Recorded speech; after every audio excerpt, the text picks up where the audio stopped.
ভালোবাসার থেকে মুরগি পোষা অনেক ভালো। আজকে আমরা চলে এসেছি মুরগির ডেরায়। এই ফার্মে সিসিটিভি লাগাতে হবে, কারণ এখান থেকে নাকি মুরগি চুরি হচ্ছে। শিয়াল নাকি দু পায়ের চোর, সেটা ধরার জন্যই আমাদের ডাকা। আমি ফার্মে ঢুকতেই বুক ফুলিয়ে কাস্টমারকে বললাম, কাকু আর কোনো চিন্তা নেই, আমি এসে গেছি। কাকু আমার মুখের দিকে তাকিয়ে বলল, ওটাই তো আমার সব থেকে বড় চিন্তা।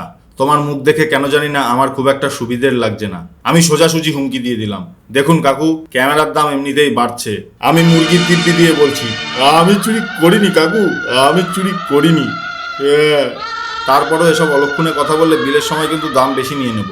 আমাদের সাথে আজ এক নতুন টেকনিশিয়ান জয়েন করেছে। এই যে দেখুন কত কাজ করছে ছেলেটা। আমি জানি আমাদের দেশে চাইল্ড লেবার বা শিশুশ্রম একদম বেআইনি, কিন্তু বিশ্বাস করুন, এই পুচকুটার কথা শুনে আপনার একবারও মনে হবে না ও একটা শিশু। ওর কাজ দেখে মনে হচ্ছে অনেক বছরের এক্সপিরিয়েন্স। এখানে চোরের গোষ্ঠীকে সাইজ করার জন্য আমরা মোট 4টে ক্যামেরা লাগাচ্ছি, উইথ অডিও। আমাদের ক্যামেরাম্যান তথা ওস্তাদ প্রীতম ক্যামেরা লাগানো শুরু করলো।